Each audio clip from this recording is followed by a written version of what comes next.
Keď som navštívil hlavné mesto Senegalu, Dakar, približne pred 12 rokmi, tak táto krásna historická železničná stanica bola v absolútne dezolátnom stave. Ale našťastie si miestni povedali, že to treba opraviť, ale nie len, že opravia, ale vrátia život tej železnici, ktorú tu práve postavili Francúzi. A preto v dnešnom krátkom videu sa pozrieme, ako vyzerajú senegalské železnice, hlavne tie prímestské časti, a ja tajne dúfam, že raz otvoria tú slávnu železnicu z Dakaru až do hlavného mesta Mali, Bamako. Ale poďme sa pozrieť.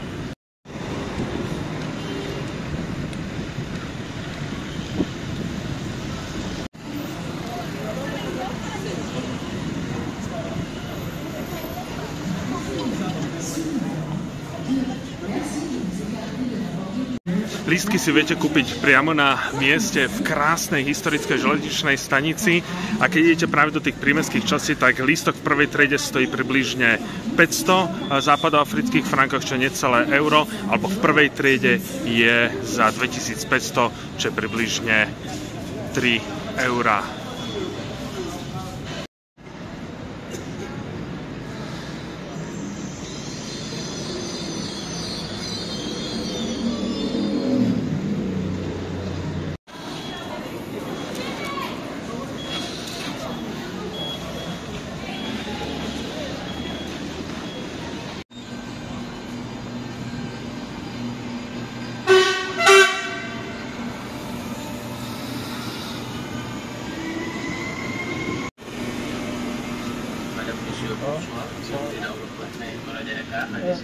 Tento vlak ide z Dakaru až teda na konečnú zástavku Džamdžadžo, čo je vlastne nejakých 36 km a zoberie to necelú pol hodinu. Keby ste išli taxikom, tak hodinku a pol.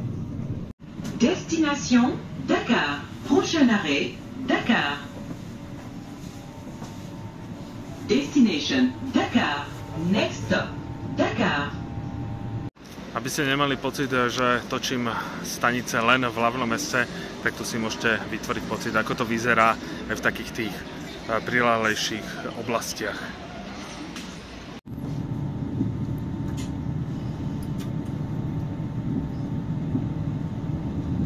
Ako ja som v absolútnom šoku, ako to tu funguje, ako to všetko prebieha.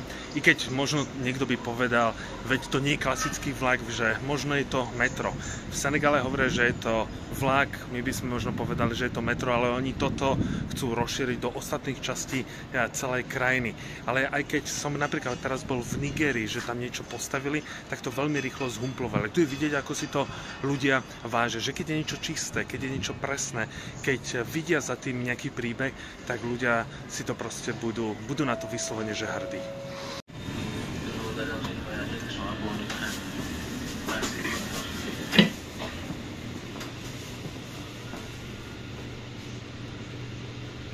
Ak to budem ja hodnotiť v rámci nejakého bezvýznamného výskumu, tak pre mňa táto stanica aj železnica je jednoznačne najlepšia v celej Afrike. Predbehla Maroko. Ak ste ešte nevideli, ako vyzerá marocká železnica, že tiež nás vyslovene predbehli, ale nie tak, že trošku, ale že sa im pozeráme vyslovene ani nie na chrbát, ale niekde tam možno sú marocké alebo senegalské železnice, tak si pozrite aj priložené video. Takže šťastné cesty, a keď prídete do Dakaru, určite príďte sem a vyskúšajte iný druh cestovania na úrovni, a je to veľmi príjemné.